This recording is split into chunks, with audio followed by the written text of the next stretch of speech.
primero que nada, bienvenidos y bienvenidas a todos. La actividad esta surge, sí, helada, tarde helada. La actividad esta surge a partir del interés planteado por varios de los colegas en relación a algunos temas de salud ocupacional y de certificaciones.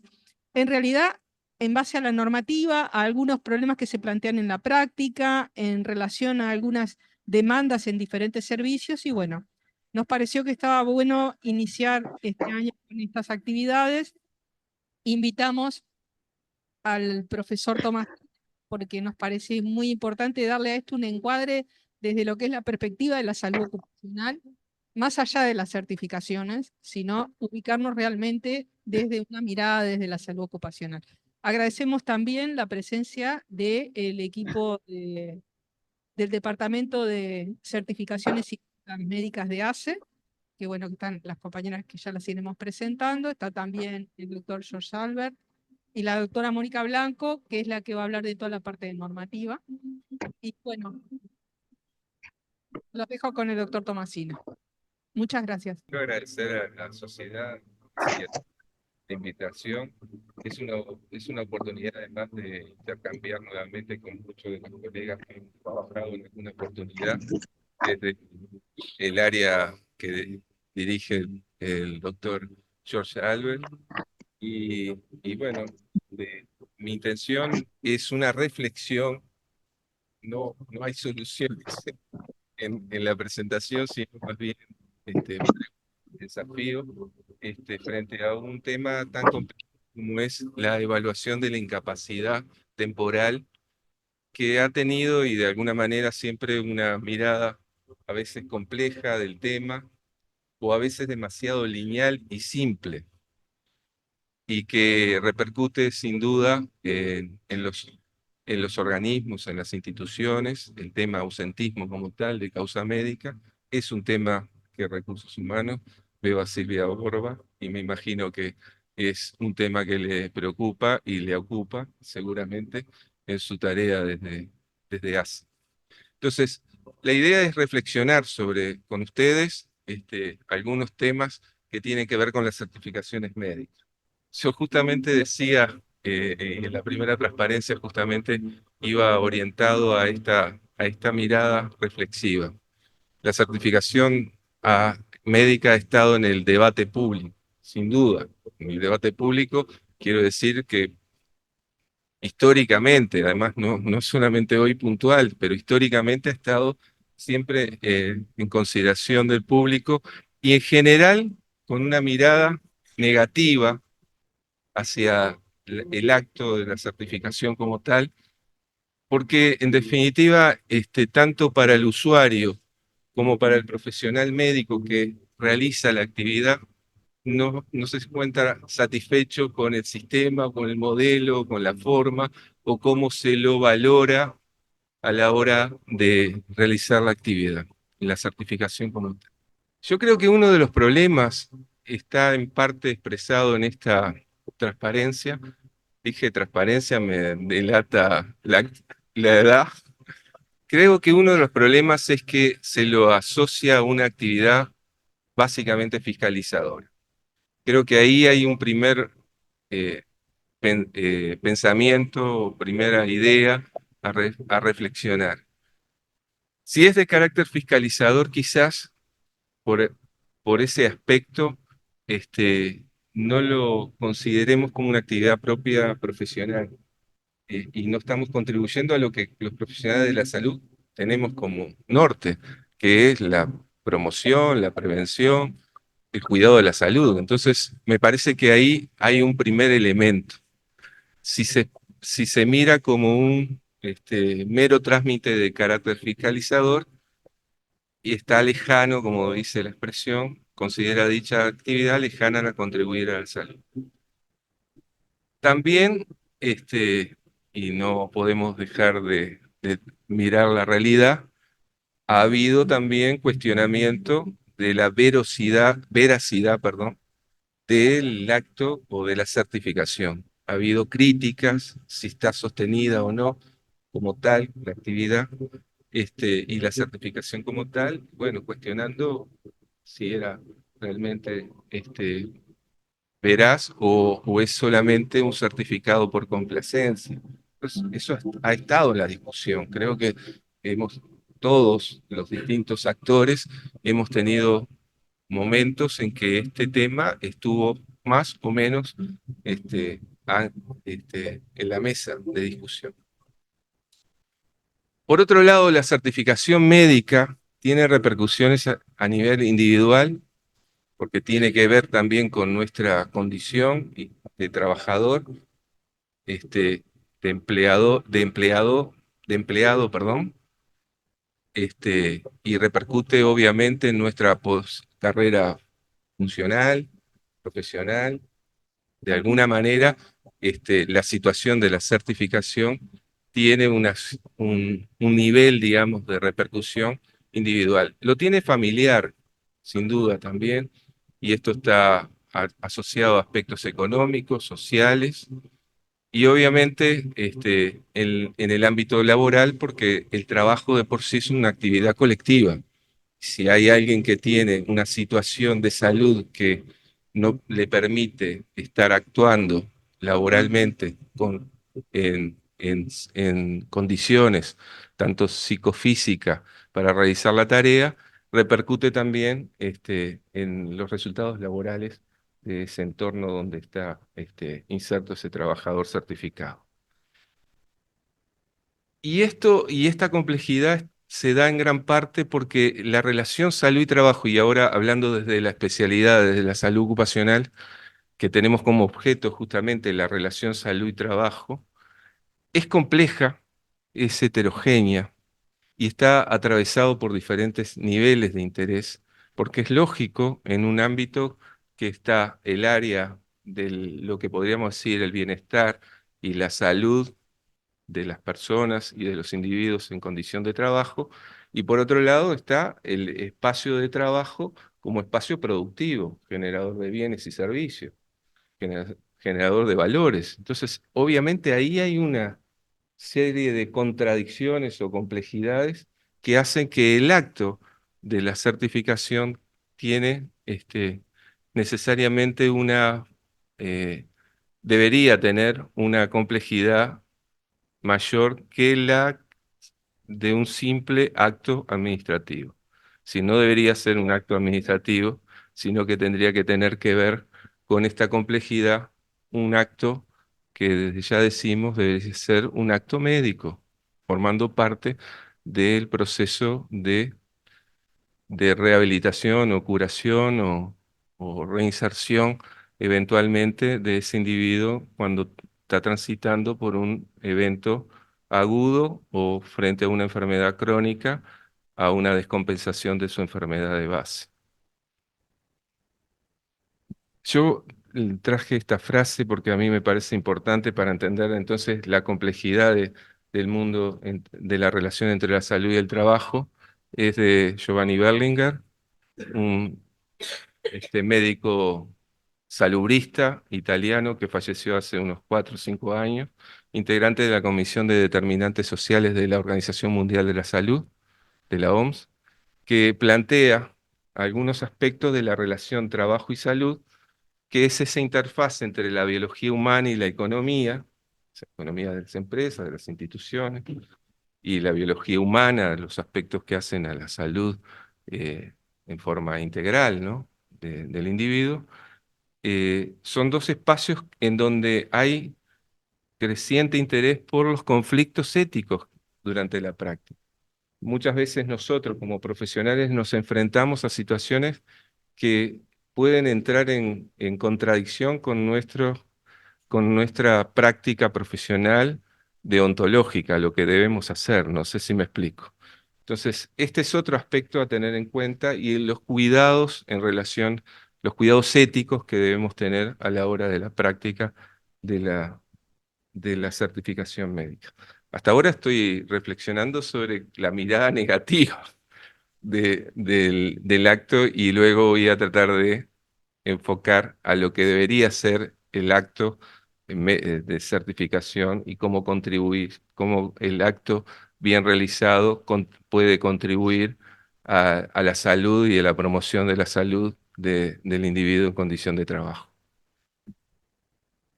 ¿Algún comentario quieren hacer? No, no pretendo hacer una charla magistral, simplemente son algunos, si hay algún comentario o reflexión.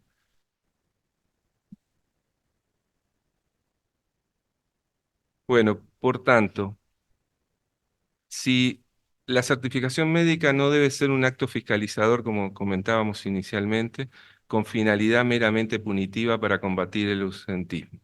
Apelar solamente al control sin actuar sobre las condiciones de trabajo y la situación de la salud del trabajador es una forma equivocada de abordar el ausentismo de causa médica.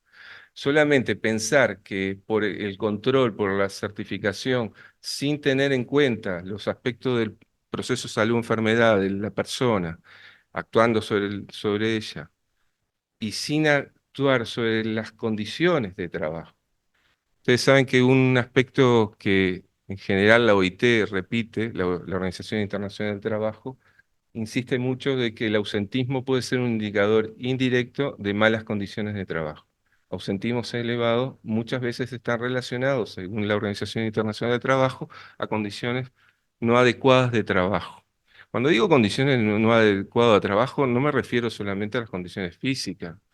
Recién hablaban los colegas, identificaban algún problema de humedad en este salón este, y lo que puede significar desde el punto de vista de la salud, algún asmático seguramente quizás haga un broncoespasmo, sino a otros aspectos que hacen a las condiciones de trabajo, entre otros, por ejemplo, en el sector salud, entre otros aspectos, el contenido del trabajo. Trabajar con personas tiene una demanda muy particular y personas en situaciones de vulnerabilidad frecuentemente, tanto sanitaria como social, suponen una alta carga emocional, cognitiva, física, y por tanto, si no actuamos sobre esas bases, digamos, que generan ese desgaste particular en las condiciones de trabajo, probablemente fracasemos en cuanto al éxito de disminuir el ausentismo, que si lo pensamos en forma global, el ausentismo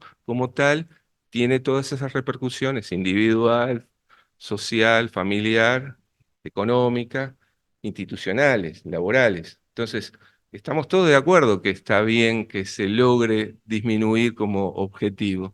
El tema es la forma. Si lo pensamos solamente desde la lógica punitiva del control administrativo, estamos, por lo menos desde nuestra reflexión que hacemos, acá está la profesora agregada Elizabeth Chávez, esta presentación ha sido reflexionada en conjunto, por lo menos desde nuestra reflexión, entendemos que es inútil y muchas veces, para el médico que trabaja en áreas de control de ausentismo, de certificaciones médicas, se siente desvalorizado porque tiene pocas herramientas para transformar esa realidad y parece que aporta poco a la salud y al bienestar de las personas que se están certificando. No sé si me explico. Digo, creo que esa es una lógica que hay que valorar en este sentido. Evidentemente que igual el ausentismo de causa médica es multifactorial. Nadie discute que hay elementos individuales y hay elementos colectivos, hay aspectos estructurales, hay aspectos de proceso.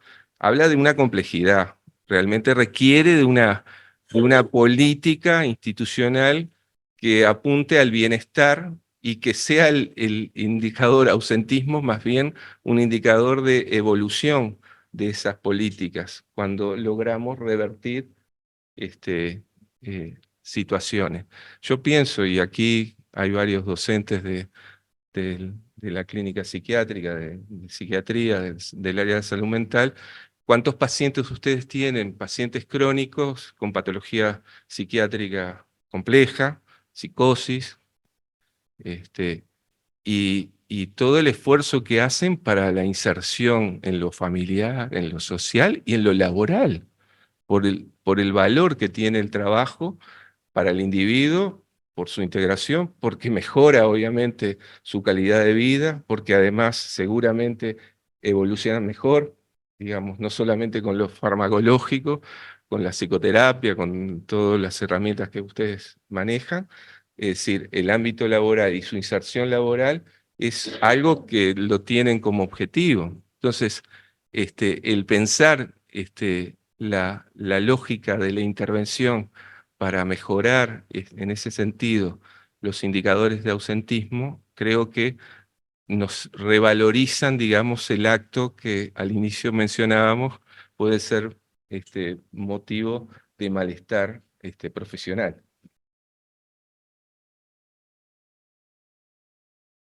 Bueno, justamente, de esa óptica negativa puede ser una práctica inútil y perjudicial. Hay un autor argentino, Mario Epperman, que dice que prácticamente es una práctica que no debería realizarse si no se encuadra en esta relación de promoción y de prevención en vinculación con las mejoras de las condiciones laborales del sector. Frecuentemente desmotivante para el profesional médico y para el usuario, ya que no contribuye al proceso de recuperación de la salud. Entonces, me parece que hay que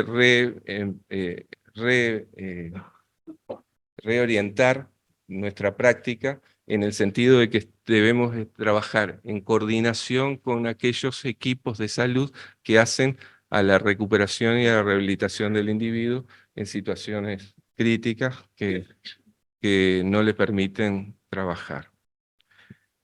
Y bueno, volviendo a Berlinguer, Berlinguer fija algo que frecuentemente en salud ocupacional, por lo menos, nosotros nos preocupamos muchas veces, que no se trabaja, a veces se le pide al médico especialista en el área de la medicina laboral, de la salud ocupacional, que seleccione al individuo que banque cualquier condición. Berlinguer lo decía hasta en tono humorístico, decía hasta Superman tiene su factor de riesgo, la kriptonita, dice. Es decir, todos tenemos de alguna manera alguna debilidad. El tema no es trabajar tratando de encontrar aquella persona o aquel hombre o mujer que soporte, como dice aquí, cualquier condición de trabajo, sino preocuparnos por la mejora de las condiciones laborales o por la adaptación de las condiciones de trabajo a las aptitudes de la persona, a las capacidades de la persona. Yo creo que en ese sentido hay que pensar muy bien de qué manera una persona con una patología psiquiátrica severa, crónica, cómo logramos también que esa persona pueda insertarse laboralmente. Me parece que ahí hay un trabajo que va a ser de interfase entre el médico clínico y el médico que trabaja en los servicios de salud en el trabajo, que sé que es una preocupación, pero que ahí hay algo a construir y que, bueno, en las instituciones existen servicios de salud en el trabajo, algunos más desarrollados, otros menos desarrollados, pero que tendrían que cumplir esa función de interfase entre el clínico que atiende y acompaña el proceso terapéutico de la persona, del trabajador, y el médico que trabaja en un servicio de salud en el trabajo con la idea de adaptar y ajustar a las condiciones de trabajo, a las capacidades del individuo.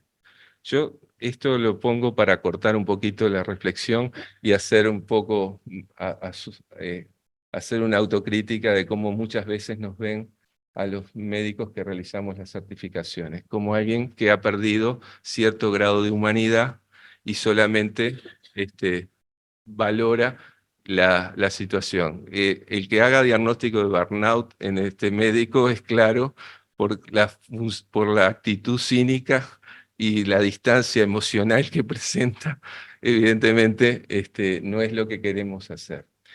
Abajo hay una frase de Bernardino Ramazzini, que se lo considera el padre de la medicina del trabajo, que elaboró un tratado sobre las enfermedades de los artesanos en 1700, y en su prefacio, el Bernardino Ramazzini decía, jugando con tanta irreflexión con el pellejo humano.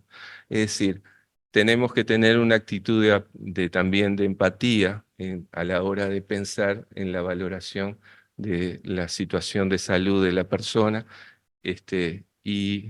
Yo siempre, y a los posgrados siempre insisto, prefiero equivocarme que en el sentido de más y pensar y no estar con esa actitud que frecuentemente se tiene de es un simulador, tiene algún problema, nos está tratando de engañar. Yo prefiero equivocarme este, de más que de menos. Este, en fin, pero es algo a tener en cuenta. Quizás los años me hacen pensar así, el- la vejez. Este, ¿Cómo debemos encarar el tema? Entonces, la certificación médica debería ser siempre considerada un acto médico. Esto es lo primero. Parece que hay que revalorizar el acto como tal. ¿Y el acto médico por qué? Porque lo hace un profesional médico, el tratante, muchas veces en la nueva normativa, y de eso no voy a hablar porque por suerte está la doctora Blanco, que sabe mucho de derecho y seguramente nos va a aclarar algunas ideas. Pero orientado a valorar la situación de salud del trabajador en relación a la demanda del puesto de trabajo. Tenemos que tenemos que actuar como médicos a la hora de tomar la decisión de la certificación y tener en cuenta la situación de salud. ¿Cuál es la situación? ¿Cuál es el pronóstico? ¿La evolución del mismo? En sí, cuáles son las capacidades en el momento que se está haciendo la evaluación. ¿Es una situación transitoria, temporal, o es una situación definitiva que habrá que evaluar y que para eso hay instancias de juntas médicas, de evaluación de la situación, si estamos frente a una situación irreversible y es imposible reinsertar ese trabajador, o se puede reinsertar readaptando el puesto de trabajo o ubicándolo en otra tarea que le sea de interés para la empresa y que sea, por supuesto, de interés también para el trabajador en la medida que pensamos que ganamos todos en esa reubicación o readaptación. Determinando si se encuentra apto o no apto. Es decir, la certificación debe estar pensada desde esta lógica en relación a la capacidad para la tarea. Y ahí a veces tenemos ciertas dificultades porque muchas veces tenemos un trabajador y nos dice, tengo tal cargo, pero no tengo idea de la tarea específica, si realmente está en condiciones para asumir las demandas de ese puesto de trabajo o el puesto de trabajo puede tener eh, digamos, condiciones, si no se efectúa realmente adecuadamente, con repercusión a terceros. Es decir, en la certificación también tenemos que valorar si está apto para la tarea como tal, si puede desempeñarla como tal, por su capacidad individual, personal, pero también por la posibilidad de un daño a terceros. Piensen en determinados tratamientos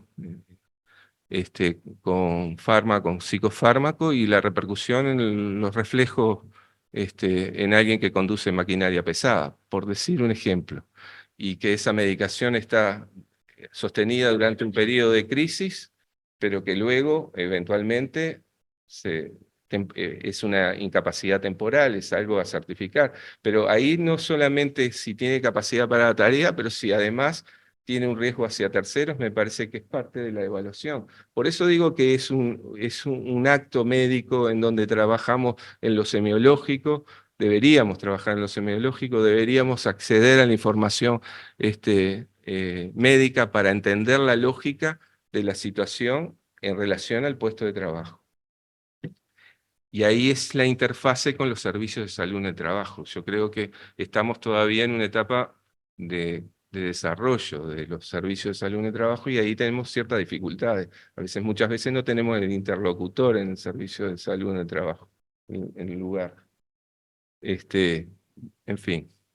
Bueno, como todo acto médico conlleva responsabilidad profesional, por lo que se debe certificar lo que se ha verificado.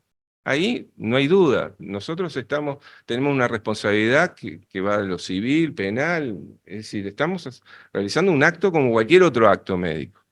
Y lo debemos hacer a conciencia y a nuestros 5 minutos, a nuestro correcto pensar,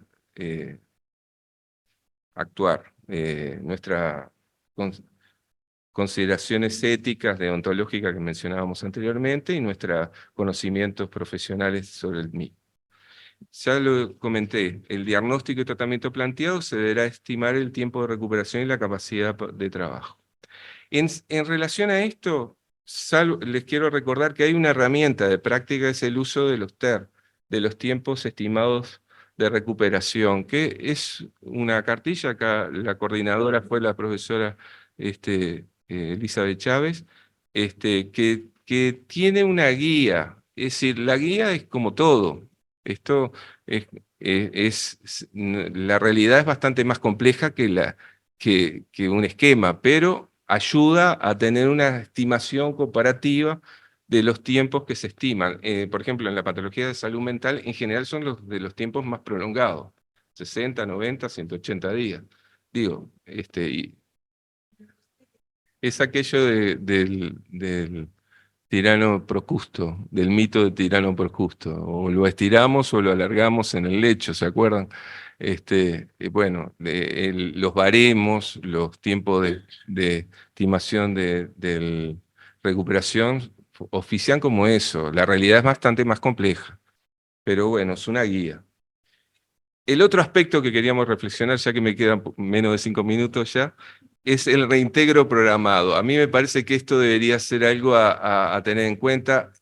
Algunas instituciones, algunas empresas lo tienen, otras no. A veces es un poco, depende de la flexibilidad, pero es muy importante que hubiera la posibilidad de un plan. Sobre todo me estoy refiriendo a certificaciones prolongadas en el área de la salud mental. Son muchas las realidades en ese sentido. Y bueno, coordinando entre el médico tratante y el Servicio de Salud y Seguridad en el Trabajo, deberían jugar un rol ahí importante.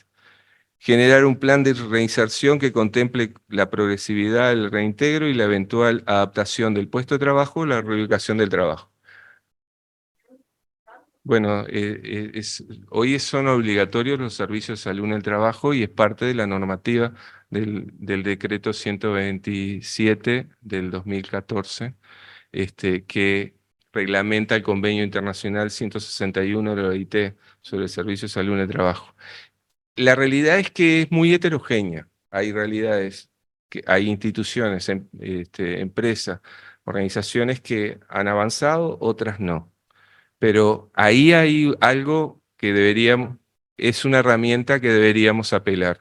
Es que no hay ninguna norma, o sea, hace recomendaciones y si el empleador lo contrata, se supone que es para tomar en cuenta lo que el médico dice, pero no hay ninguna norma que exija al empleador a una reubicación o a una adaptación, ¿no? Esto es negociación y es parte de lo que nosotros como médicos en salud ocupacional hacemos, ¿no? Tratar de articular y hacer entender al empleador siempre bajo la confidencialidad, o sea, sin decir diagnósticos, es tratar de hacer entender al empleador que la mejor forma que ese trabajador pueda volver a su puesto de trabajo es haciendo las modificaciones que se recomiendan, ¿no?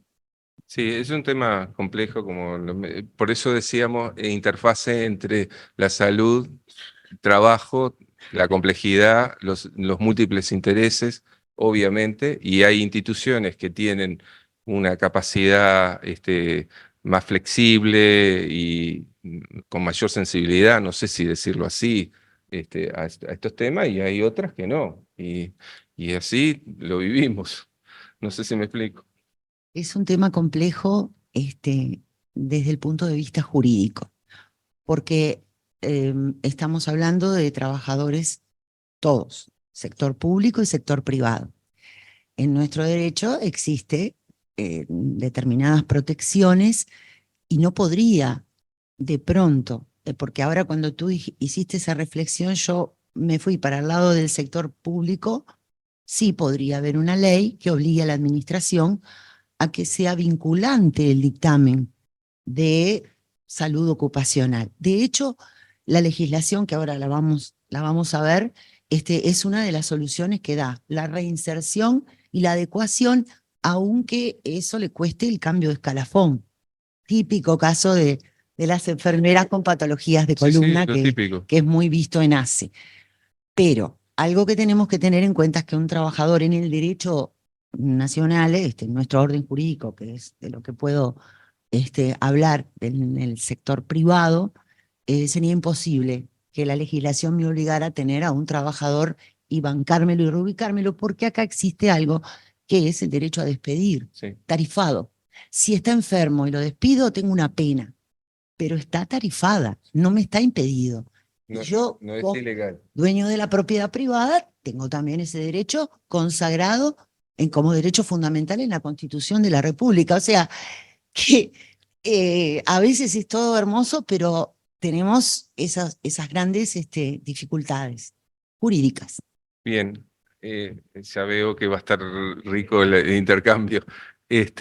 Por último, para terminar y cumplir con el horario, el otro aspecto es verlo desde la perspectiva de la salud pública como espacio, como disciplina. La certificación médica puede ser fuente de dato epidemiológico de importancia si se realiza con esta seriedad del acto médico. No sé si me explico, porque a partir del mismo podemos obtener información valiosa, por ejemplo, de identificar los problemas principales en los distintos colectivos. De alguna manera es una forma de valorar el riesgo desde lo ocupacional y plantear planes preventivos o de promoción en el ámbito laboral. Gracias. Como médico en un servicio de salud, identifico que hay un determinado sector que está teniendo un aumento del ausentismo. Bueno, ahí yo tengo que ir a ver cuál es la causa, ¿verdad? Y es lo que decía Fernando, ¿no? Evaluar los puestos de trabajo, el proceso de trabajo, a ver si hay algún factor del ámbito laboral que está incidiendo en ese ausentismo, ¿no? Y ahí plantear las medidas de corrección, ¿no? O sea, en cierta forma, si uno lo mira de una mirada más arriba, los datos que yo pueda obtener sobre el ausentismo son importantes, ¿no? O sea, el análisis de la certificación.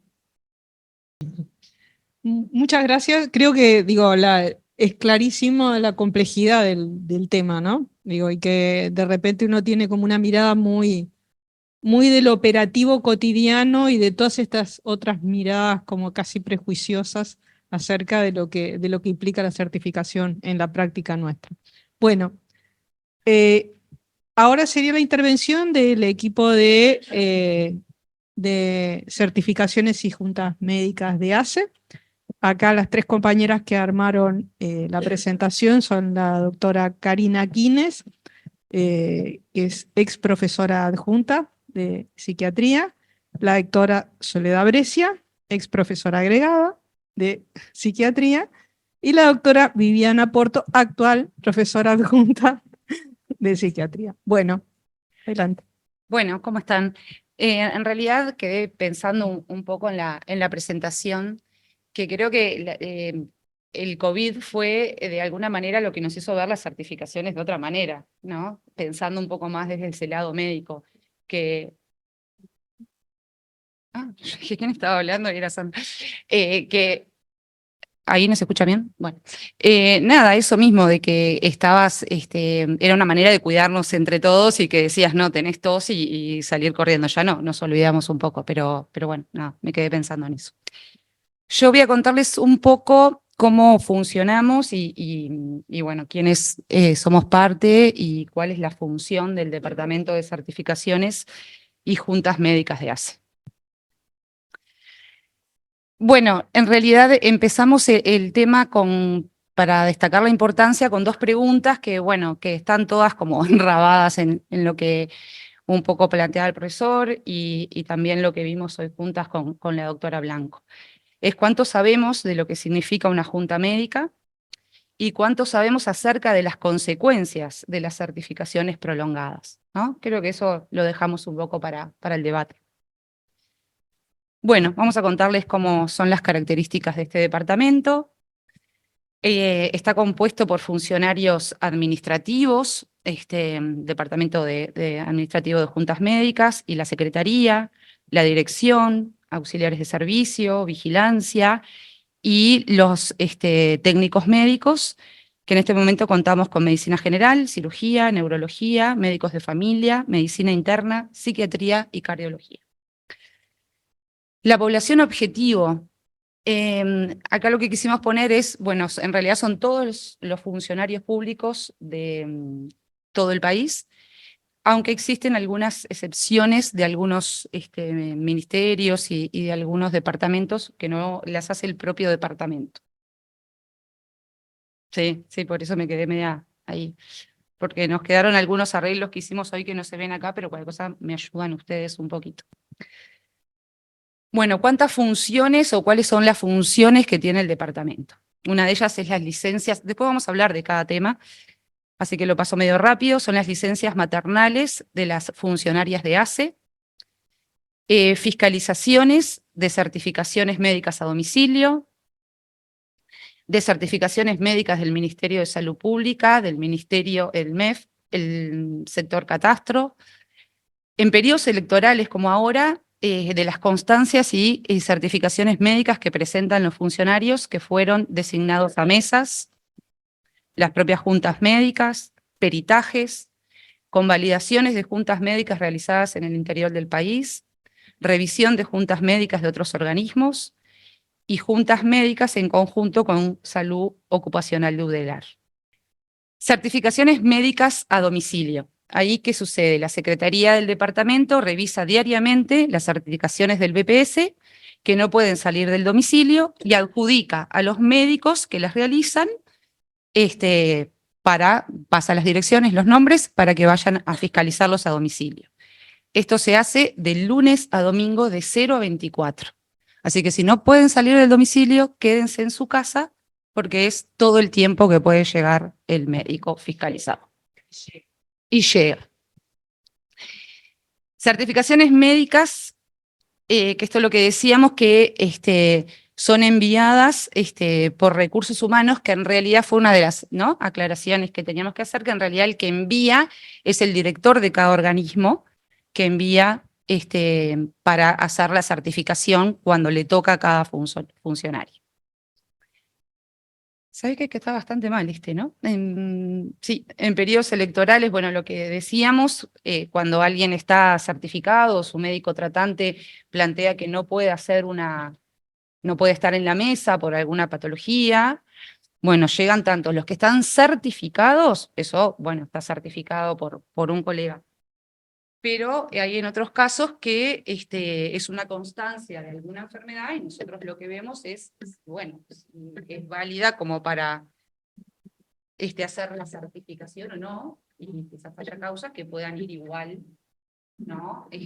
A realizar las mesas electorales. Bueno, estábamos en la de los funcionarios que les tocan las mesas electorales y presentan constancias o certificaciones de no poder concurrir. Bueno, las juntas médicas propiamente, bueno, las realizamos en el departamento o en ciertas circunstancias a domicilio. También en el interior del país lo que estamos haciendo la mayoría es por Zoom o videollamadas para que sea mucho más fácil el acceso a todas las personas. Los peritajes, esa solicitud del organismo en funcionarios cuando está cursando un procedimiento administrativo. O sea, no es que cualquier empleador puede solicitar un peritaje a un funcionario que quizás a mí me llame la atención cómo está funcionando o ciertas conductas, no se puede pedir desde ese lugar, a no ser que ese funcionario esté en medio de un sumario, solicite una impugnación por dictamen, o cuando en la indicación de junta médica solicitan, sobre todo que sea más, lo revemos si es un peritaje más que una junta médica. Las convalidaciones de las juntas médicas realizadas en el interior del país llegan a Secretaría de este departamento y lo hace el director del servicio. Esa es otra de las tareas. La revisión de juntas médicas de otros organismos, el INAU es bastante frecuente que nos envíe, después de hacer algunas juntas médicas, que nos pide para rever esa junta médica. Y bueno, un poco de lo que habíamos estado hablando, de las que tenemos en conjunto con Salud Ocupacional de UDELAR, que es un marco, en el marco de un convenio con UDELAR, y se realiza una junta médica ampliada con docentes y posgrados de la especialidad.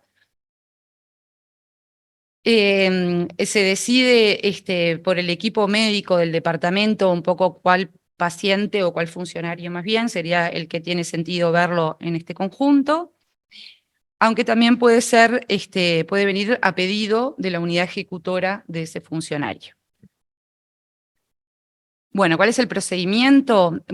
Las juntas médicas están enmarcadas en la ley 16.104, el artículo 12. La solicita la dirección del organismo por número de inasistencias, por certificaciones. Cuando nos excedemos en un plazo de 30 días en un año, o 50 en 2 años, que no tiene que ser año calendario, sino cuando inicia la certificación, ahí pasaría directamente a través de la dirección de su unidad ejecutora a solicitarnos a nuestro departamento la junta médica.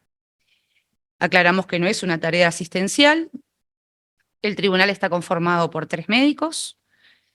Los citamos y lo vemos en 30 minutos, donde revisamos la historia clínica electrónica, tenemos la entrevista, el examen físico y la realización del dictamen. A veces no lo podemos terminar ahí porque precisamos más datos, es cuando le pedimos a los médicos tratantes un informe ampliatorio para poder definir el dictamen.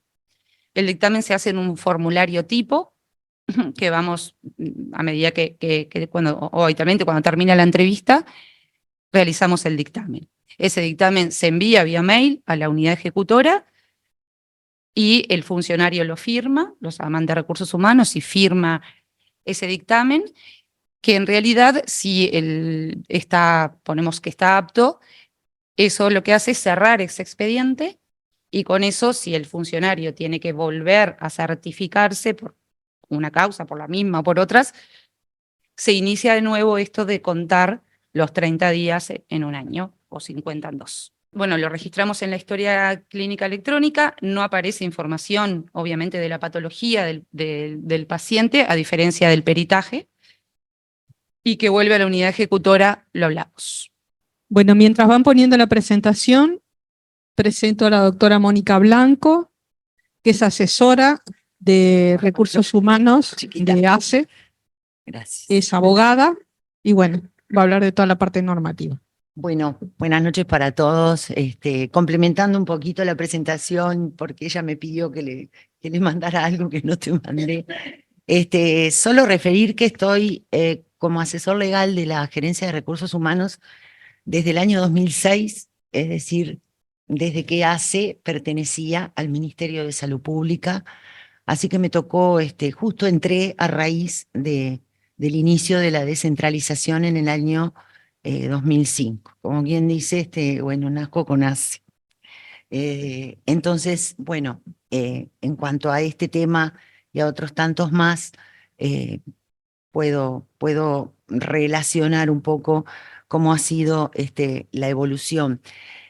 En realidad, voy a hacer un pequeño preámbulo porque yo había pensado, cuando me dijeron de esta presentación, lo que pensé es, bueno, les ilustro cómo ha sido la normativa y los cambios que ha tenido a lo largo de los tiempos, y saco una conclusión, que el legislador permanentemente está legislando para quienes no están enfermos.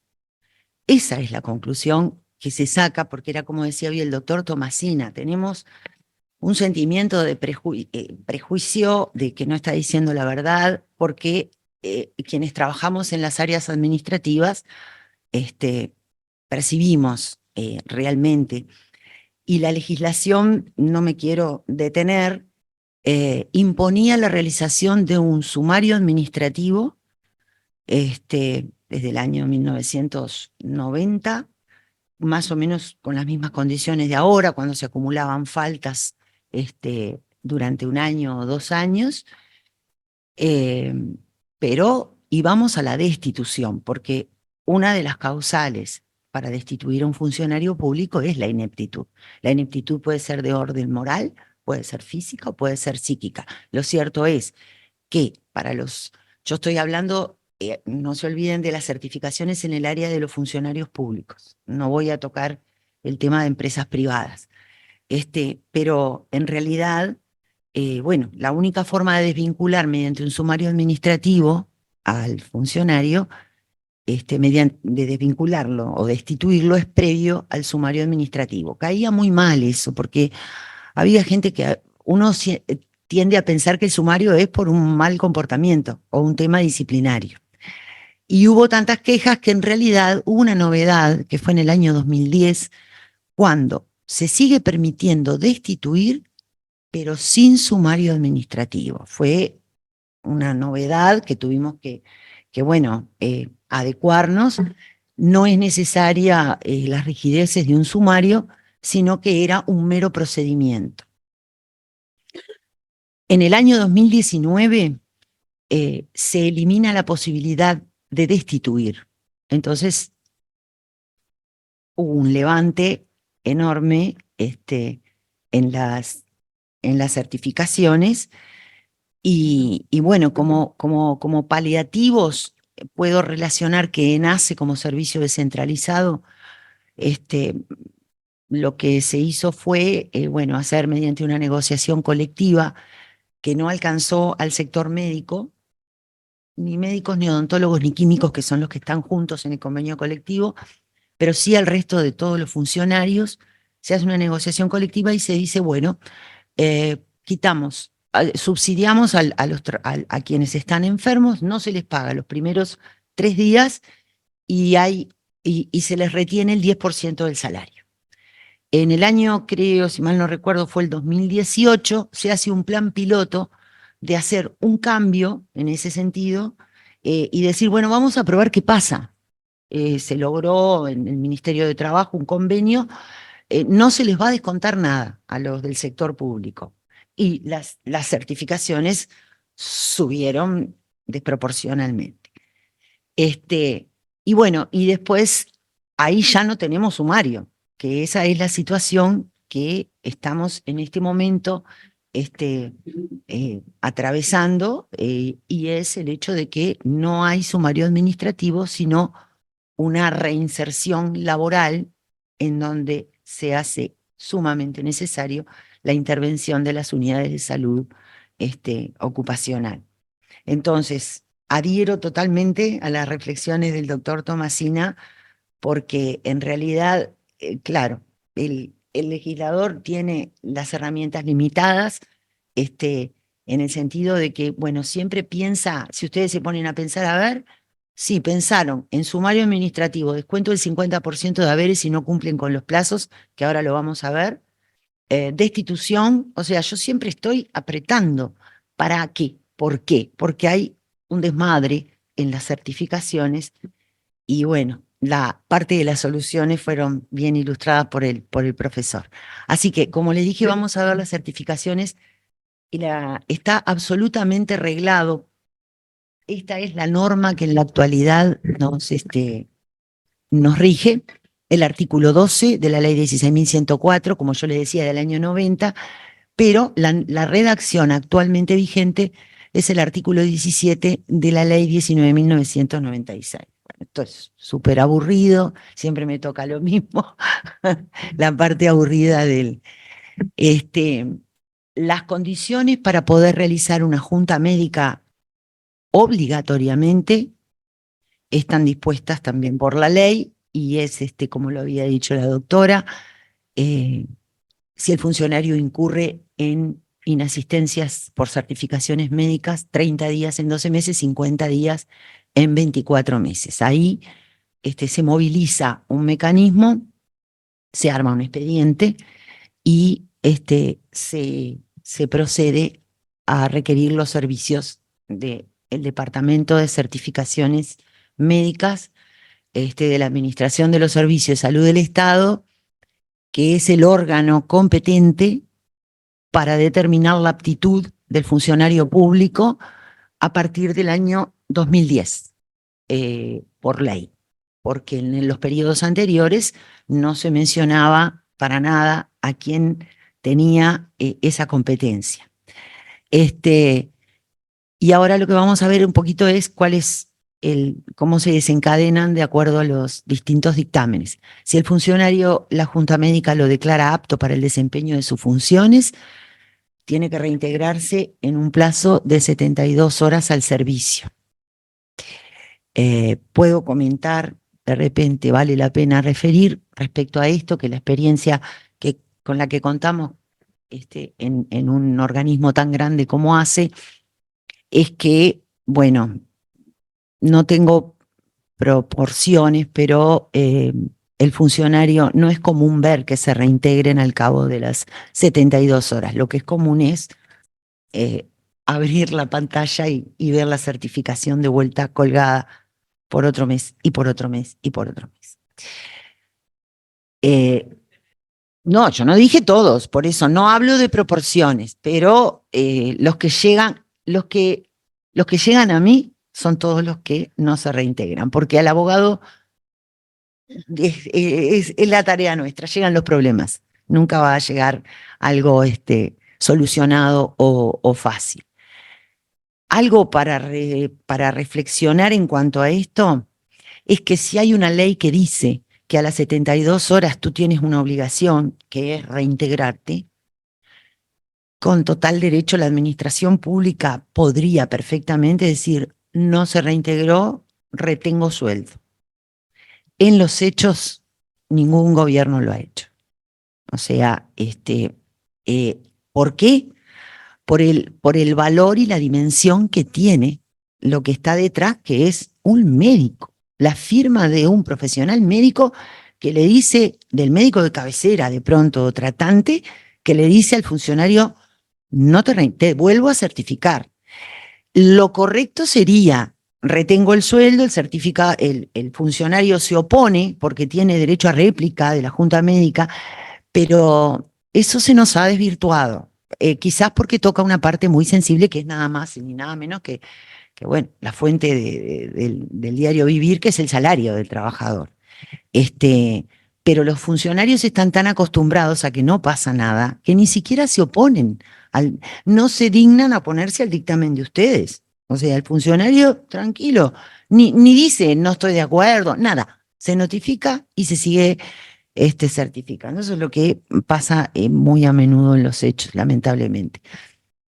Puede declararlo en forma no apto, la Junta Médica es otro de los dictámenes, en forma permanente para el desempeño de sus funciones. Acá hay una alusión a que cumplidos los 2 años continuos de licencia por enfermedad, lo puse junto porque la ley le da el mismo efecto y entiende que si un trabajador está 2 años continuos certificado por enfermedad, deviene la incapacidad en forma permanente. Es como una solución legal cuando en los hechos no se presenta porque no tengo declaración de no apto, pero lo que se hace es que la situación acarrea la misma consecuencia que cuando no está apto, que es el comienzo del trámite jubilatorio. En la actualidad el funcionario tiene un plazo de 30 días para concurrir al Banco de Previsión Social y ahí es que empieza a trabajar la comisión técnica del Banco de Previsión Social para dictaminar cuál es la situación de esa persona, si va a ser acogida por los beneficios jubilatorios, si tiene una incapacidad parcial o si no, o si está apta, porque digo, no tienen por qué coincidir o sea, el dictamen de la Comisión Técnica del BPS con el dictamen de la Junta Médica. Refiero por arriba, no quiero invadir doctor Tomasina, se trabaja en forma distinta. El objeto de una Junta Médica es determinar la aptitud o no para el desempeño de las funciones inherentes o de las tareas inherentes al cargo presupuestal. El Banco de Previsión Social trabaja con una tabla de baremos, decreto del año 2013, 306, ¿no? 306, y tiene, bueno, otro tipo de mediciones, razón por la cual muchas veces sucede que hay una discordia entre un organismo y otro. Entonces, ahí vamos a ver cómo se arregla eso. Si el Banco de Previsión Social dice que no está, acá seguimos con la Junta Médica. O sea, volvemos a otro tipo de dictamen de la Junta Médica. Funcionario no apto en forma transitoria para el desempeño de sus funciones. Y la Junta se expide generalmente con respecto a una revaloración dentro de un determinado plazo. A veces vemos de 30, 60, 90 días. Bueno, nosotros lo que hacemos desde el punto de vista administrativo simplemente es encargarnos de tener ese plazo presente para poder volver a pedir que la Junta lo revalore. Y ahí es que en ese tipo de situaciones generalmente es que vemos que el funcionario llega a los 2 años. Y ahí decimos, bueno, va a BPS. Puede suceder que la Junta durante ese tiempo lo declare apto, pero en los hechos el funcionario se sigue certificando. Entonces, nosotros lo que hacemos es aplicar ese artículo y le decimos, usted tiene 30 días para concurrir ante el Banco de Previsión Social, abrir la carpeta para obtener el dictamen de los servicios de salud de ese organismo. Si no concurre, hay una penalidad, que es la retención del 50% de los haberes. Entonces, generalmente el funcionario se deja estar, no va o lo que sea, y reaccionan muy bien cuando se les retienen los haberes, porque bueno, es parte de la condición humana. El otro, entonces, acá ya llegamos al dictamen del Banco de Previsión Social, porque o la Junta lo declaró apto y tiene que trabajar, o lo declaró, no lo declaró, pero llegaron los 2 años, tiene que ir al BPS, o lo declaró con una incapacidad absoluta y total, y va a BPS. Entonces acá se abre el tema de los dictámenes del Banco de Previsión Social. El BPS dice que no configura incapacidad laboral. En ese caso, cuando antes lo que hacíamos era darle una vista y decirle lo vamos a destituir, la normativa refiere que la dirección de la unidad ejecutora empieza a trabajar para tratar de adecuar de acuerdo a la capacidad certificada, porque acá hay una gran diferencia. La Junta Médica se va a expedir en relación a la aptitud o no. El Banco de Previsión Social se rige por una tabla de baremos en donde se refieren las proporciones de la incapacidad de la persona. Entonces, ahí es como que, bueno, tiene algo que hace que no pueda de pronto abordar su propio, pero tiene un baremo, tiene un grado de incapacidad. Entonces, en ese caso, muchas veces en ACE requerimos la participación de la unidad de salud ocupacional para que nos ayude, porque estamos hablando de hospitales o bueno, centros de salud asistenciales, a veces con más de 6.000 personas, y la jefa del departamento de enfermería a veces hace años que la persona no la conoce, no sabe qué hacer, qué tiene, qué patología tiene, porque tampoco está en la obligación del empleador conocer por qué ese funcionario lo mandamos al Banco de Previsión Social y lamentablemente no lo acogió. Entonces, ahí nosotros lo que hacemos es informar que el funcionario a veces va y dice, sí, me pones acá, allá, me sacás, me pones en en la policlínica y me sacás de cuidados moderados y todo bien. Pero a veces el funcionario se resiste y hay que entrarle a los técnicos de salud ocupacional para que nos ayuden a definir la reinserción, porque si no lo que vamos a tener, seguimos teniendo un cargo ocupado con un funcionario enfermo. El funcionario entonces, si es reubicado en ACE, se labra acta y bueno, nos la dan a conocer, se archiva el expediente. En el caso de que el funcionario no sea reubicado, la ley lo que dice es que se procede a declarar excedentario de ACE y lo absorbe la Oficina Nacional del Servicio Civil para redistribuirlo en el resto del Estado. Vale la pena referir que siendo ACE un organismo que tiene 800 funciones, creo, no es la administración central, que contamos con administrativos y bueno, otros escalafones. En ACE hay de todo para hacer. Nunca, y eso lo digo con absoluta certeza, puedo referirlo porque he estado desde el nacimiento de ACE en el lugar en que estoy, nunca declaramos la excedencia de ningún funcionario en ACE. O sea, nunca mandamos al servicio civil, porque nosotros también tenemos funciones administrativas y abrimos la puerta y si hay que encastrarlo en una función administrativa y cambiarlo incluso de escalafón, es viable. O sea que es una solución. Después, si el funcionario, no es reubicado, volvemos, el tema es igual a la declaración de excedencia. ¿Configura incapacidad absoluta y permanente para todo trabajo? Bueno, ahí no hay problema, esa es la más fácil.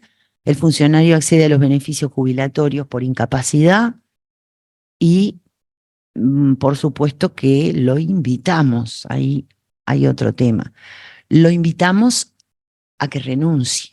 La ley anterior decía destituyanlo, porque no está apto. Pero ahora yo no puedo obligar a nadie a que renuncie. Y nos pasa, y es una experiencia que comparto, que el funcionario, a sabiendas de que su jubilación va a ser inferior a su salario, no renunció. Entonces, en el caso de que no renuncien, no queda otra que iniciar un sumario administrativo, pero por la causal de la omisión como funcionario público a dejar el cargo vacante para que venga alguien que pueda atender a los enfermos, que es el cometido del organismo en el que estamos, ¿no? En nuestro caso particular. Por suerte, hemos tenido casos de negativas por parte de los funcionarios, pero somos un equipo y bueno, lo trabajamos, lo esperamos, les hablamos y tarde o temprano termina yéndose. Los entusiasmamos con la licencia que no pudieron gozar, de que si se van la pueden cobrar, aunque no es mucho, porque hay un tope que son 60 días, pero bueno, lo logramos, eso lo logramos bien. Este sería el caso de que configura incapacidad según el Banco de Previsión Social para el empleo o la profesión habitual.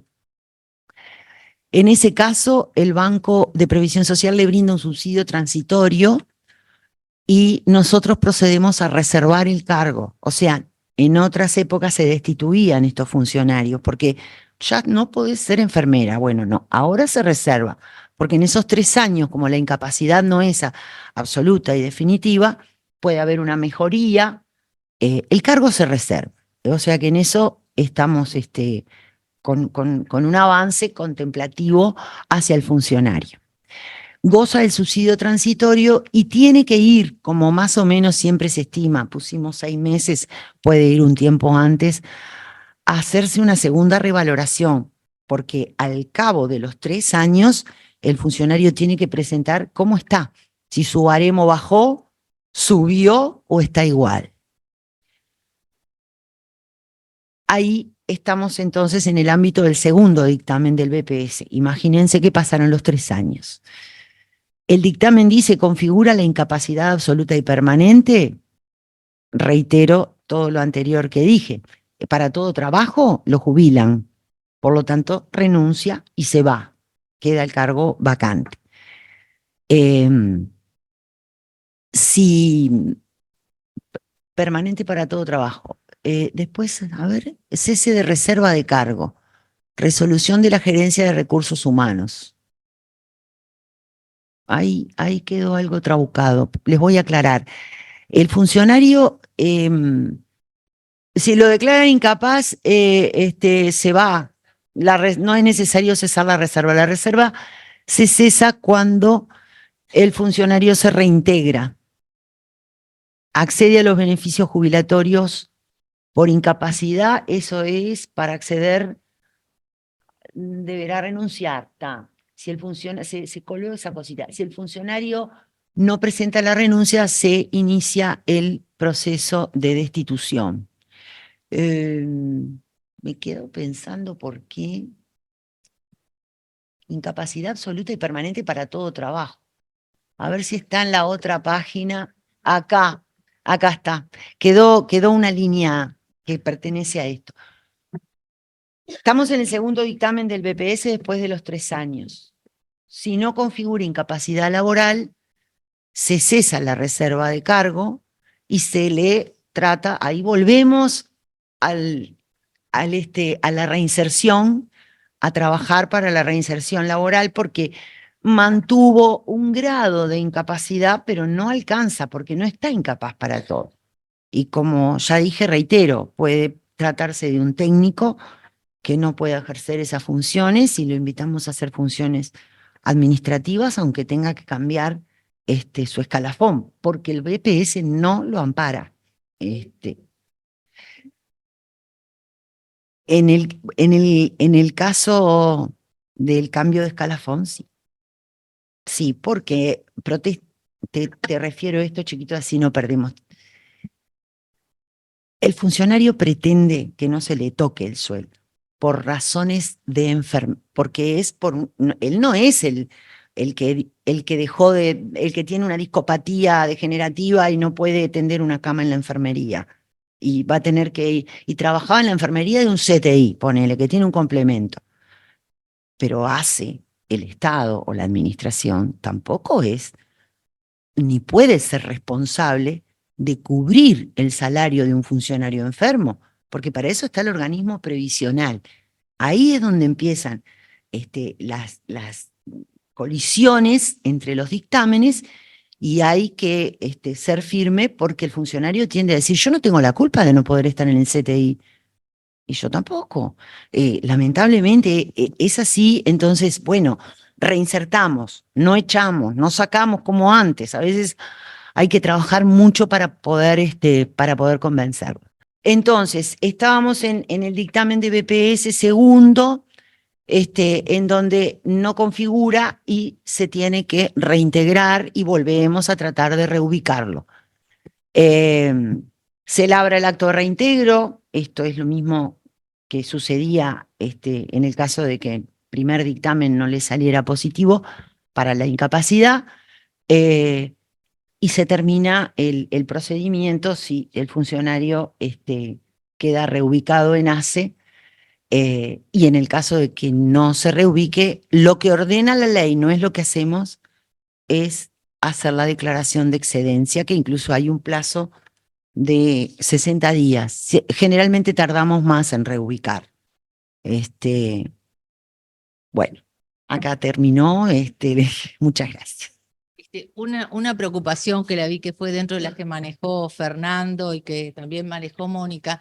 Creo que hoy por hoy la posibilidad de que los médicos puedan ingresar a las historias médicas cuando están haciendo una junta médica les permite hacer una evaluación muy profunda.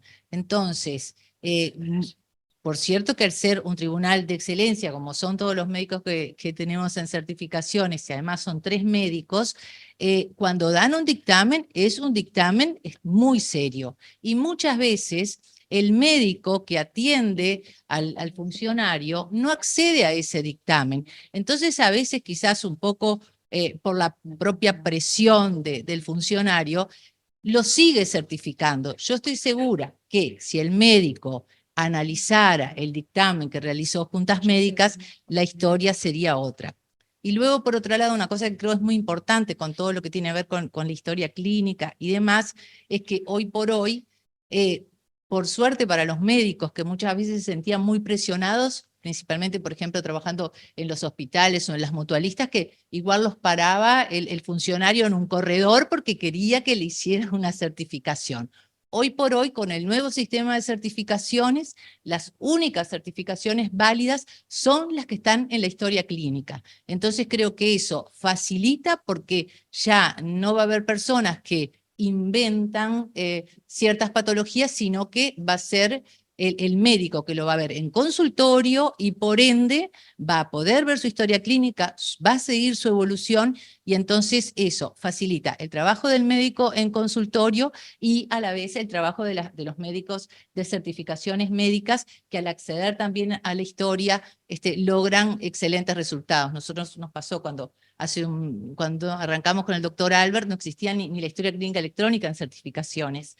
Y hoy por hoy ese acceso que pueden tener los médicos es fundamental. Creo que es un detalle no menor que quería hacerles la reflexión. Muchas gracias. A mí me pasó muchas veces en mi actividad privada de que si no era un paciente donde yo también trabajaba en una mutualista o no conocía a algún médico en la mutualista, era complicado certificarlos. Pero eso tiene alguna solución porque a mí ahora ya no me pasa, ya no trabajo, pero me pasa. Pero me pasó muchas veces que el paciente está en un callejón sin salida. Yo, como su psiquiatra tratante, decía, no puedes ir trabajando, y si no accedía a algún colega, quedaba sin certificación. ¿Cómo se arregla eso? Porque justamente en nuestra actividad hay mucha actividad, o hay actividad privada, y somos los protagonistas y los responsables de ese paciente. Si hay que certificarlo, porque trabaja, no sé, yo qué sé, en cualquier lado, ¿qué hacemos? ¿O qué hubiera hecho, mejor dicho? Yo soy el médico, yo soy el psiquiatra tratante de un paciente privado. No estoy en ese sistema. Entonces, considero que tiene una depresión mayor y tiene que certificarse. Pero yo soy el que lo atiendo, no se atiende en SMI. ¿Qué pasa con ese paciente? Toda la actividad privada no está en la historia clínica. Obvio. Hay una pregunta que es para Mónica sobre Junta Médica para Pacientes Oncológicos en ACE.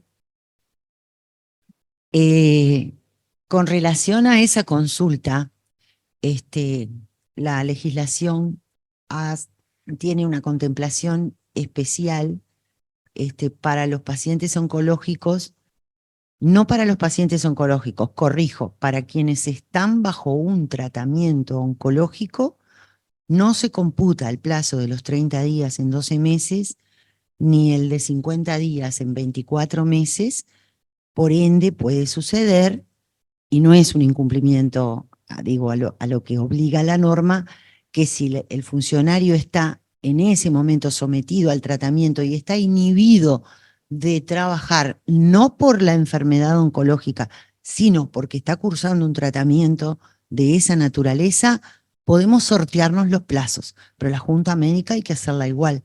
Tarde o temprano se hace igual. No sé si está respondida la pregunta para quien consultó. Seguimos ahora que ya tiene una serie de cosas más para plantear y después hay algunas preguntas más que habían mandado y si tienen preguntas las personas que están acá también. Rápidamente, nos había quedado las reflexiones, pero en realidad creo que hay algo que no quedó muy claro. Capaz que la mayoría de los que estamos, la mayoría estamos trabajando en este departamento, nos pareció obvio, pero hay algo que cuando nosotros terminamos el dictamen y ponemos, por ejemplo, que el paciente no está apto, ahí podemos, en esto que decía la doctora Blanco, de darles un plazo donde lo vamos a revalorar a ese paciente.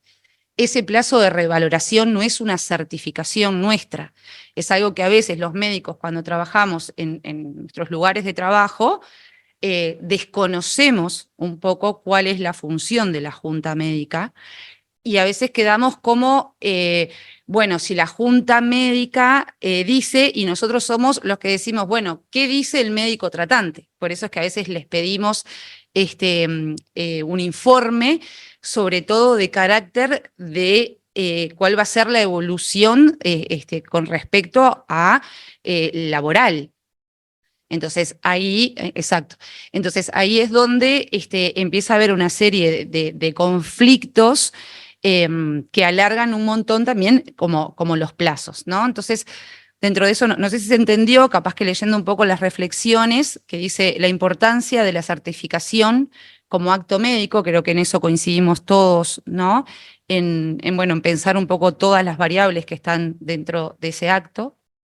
Las dificultades del sistema, un poco lo que planteaba el doctor Mosera, con respecto a que eso también pasa dentro de la mutualista. Yo certifico a un paciente durante un plazo y cuando quiere sacar hora con ese mismo médico, no va a encontrar en 30 días hora con ese colega o con ese médico, entonces va a ir a otro y lo certificará o no, y ahí empieza a haber un montón de dificultades en esto de que alguien le termine de dar bueno, el alta para poder reintegrarse.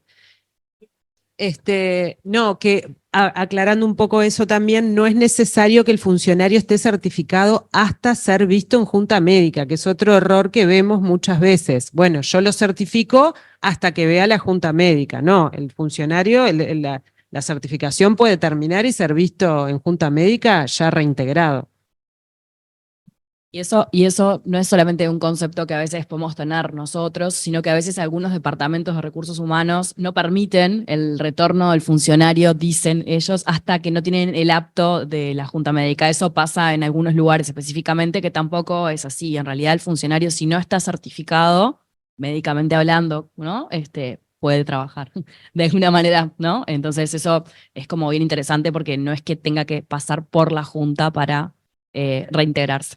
Claro, está 3 meses más sin reintegrarse a trabajar, porque la Junta le dimos ese plazo de 3 meses que en realidad no era una certificación, era para volver a ver cómo estaba después de esos 3 meses, cómo mejoró o no con el tratamiento. Capaz que las podemos leer. En realidad, otra de las reflexiones, bueno, un poco esto que poníamos de las dificultades del sistema, lo vimos. En ausencia de datos estadísticos, la impresión general es que las certificaciones por patología psiquiátrica y osteoarticular son las más frecuentes y prolongadas. Esto trae un montón de complejidades un poco que tienen mucho que ver en esto de que hablamos hoy de la reinserción en dónde, porque hasta desde una silla, para los que sufrimos de la espalda, es complicado estar, ¿no? 4 horas sentado en una butaca, a veces sin colchón, para hacer una policlínica. Entonces, esto que parece como sencillo, no es tan fácil plantearlo a los lugares de trabajo para que se cambien, ¿no? Según las necesidades de cada funcionario. Otro tema que nos pareció importante es de dónde surge la función del psiquiatra en relación a la certificación, que somos los únicos que podemos certificar 30 días y salir de la casa. ¿No? Muchas veces los pacientes vienen y te dicen, no, vine porque mi médico me dijo que es el psiquiatra el que me puede certificar por 30 días o con más plazo, porque la patología es algo que capaz que no es tan clara, no es bueno, no sé, una tendinitis. Y eso creo que es algo que el colectivo médico, no sé dónde lo leyó, y nos cae un montón de esas certificaciones, donde quizás también eso lo que explique que también muchas de ellas sean por psiquiatra, cuando en realidad no es un paciente con causal psiquiátrico. Uno de los ejemplos típicos que me ha pasado muchas veces es en el puerperio, ¿no? Que creo que más de uno lo hacemos por complacencia, ¿no? A veces te dicen, tengo un embarazo gemelar, 2 hijas, no tengo a nadie, Y bueno, el ginecólogo me dijo que me certificara por psiquiatra, como si nosotros fuéramos una especialidad diferente donde no entramos en la ética o, ¿no? Pero bueno, para pensar. Y bueno, la guía TER, que es un poco el tiempo esperado de recuperación, que es un poco bueno, lo que hablaba el profesor, para comparar a veces, cuando vienen a veces algunos pacientes de 5 años que están certificados por una angustia, ¿no? Dicen, bueno, pero no estoy mejor, ¿no? Entonces mi psiquiatra me sigue certificando. Y entonces ahí empiezan esos, bueno, situaciones problemáticas. Es un tema largamente hablado. La ampliación de la lista de enfermedades profesionales es un convenio internacional de la OIT que el país ratificó, y en el 2011 se amplió la lista de enfermedades profesionales a la patología osteomioarticular, que no estaba incluida. Hoy es la principal causa de enfermedad profesional. Hay unas casi 400 enfermedades profesionales anuales identificadas por el Banco de Seguro. El 80% son osteomioarticulares. La patología de la salud mental no está, ni el trastorno de estrés postraumático, ni las depresiones reactivas a situaciones bueno, de trauma, pero vinculadas al trabajo, vinculadas a lo profesional.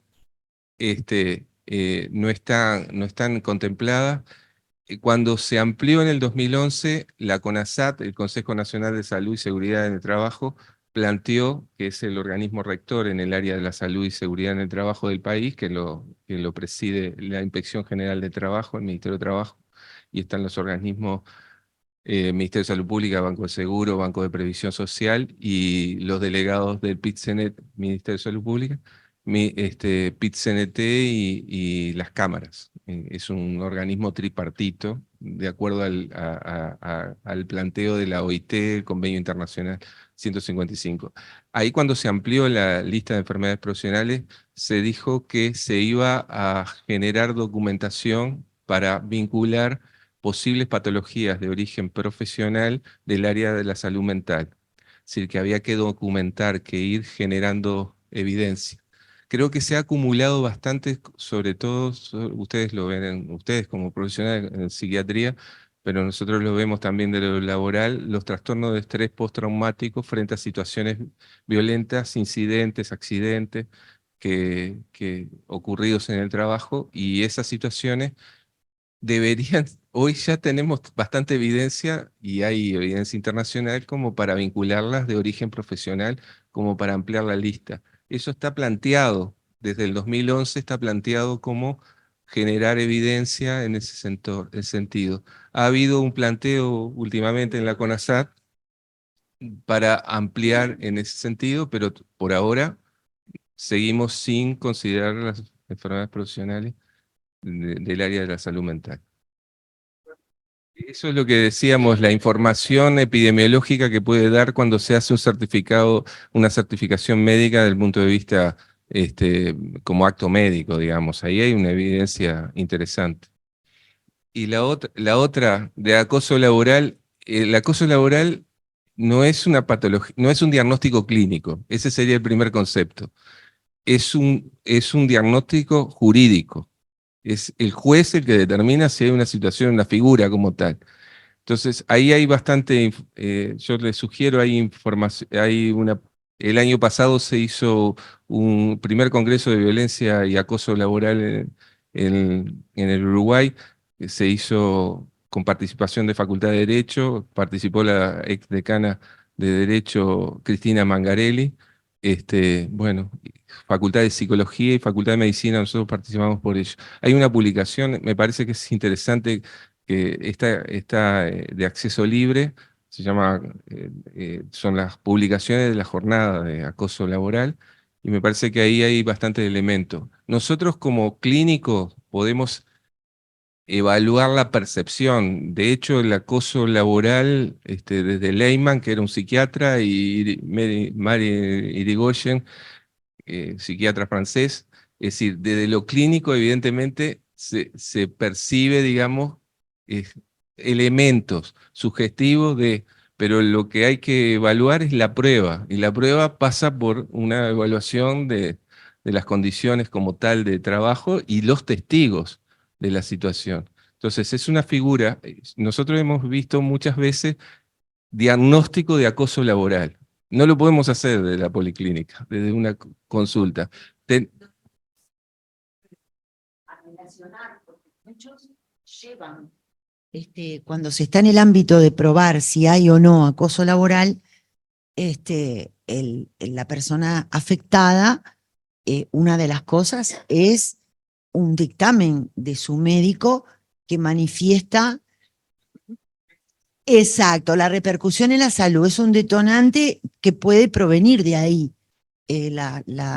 una situación, y los médicos en eso creo que, no sé si deben o no, pero suelen ser condescendientes, como cuando te dicen que tiene un trastorno psicológico o emocional tras un estrés postraumático, entonces dice pérdida de un hijo. Eso lo vemos permanentemente. Ah, no, no, claro, claro. No, no, sin dudas. Sí. Lo que puede pasar, sí, ahí, que hay cosas que sabemos que se asocian más como presentaciones clínicas a situaciones de acoso. Es lo único que podemos decir. Tal cual. No, para la certificación no. Por lo que presenta.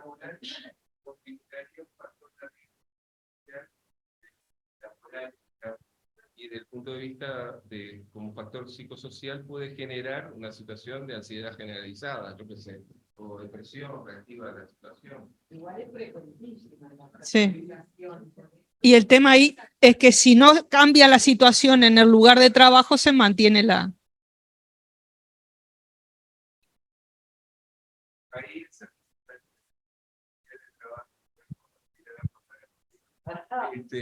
Es fundamental trabajar en los aspectos que hacen a la identificación, caracterización de la situación y prevención, en definitiva.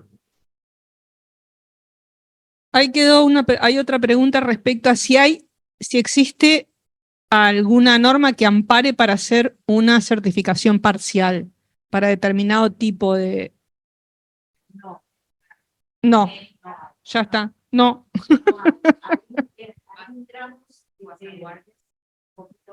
Para relacionar.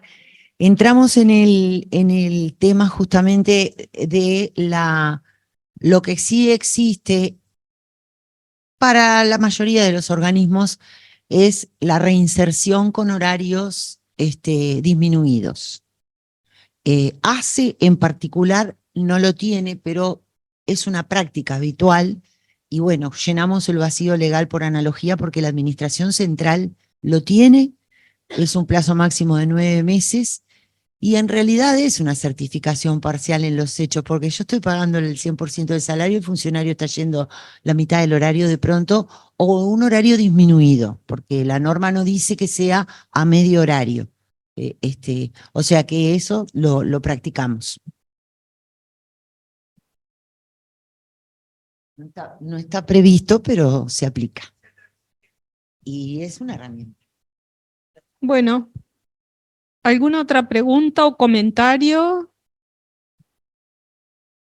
¿Quién me certifica? Bueno, muchísimas gracias y bueno, quedan planteadas cosas para seguir pensando. A mí lo que me parece más interesante es esto de poder trabajar en lo que tiene que ver con lo de la valoración del puesto de trabajo y adecuación de las condiciones, que eso es un gran debe.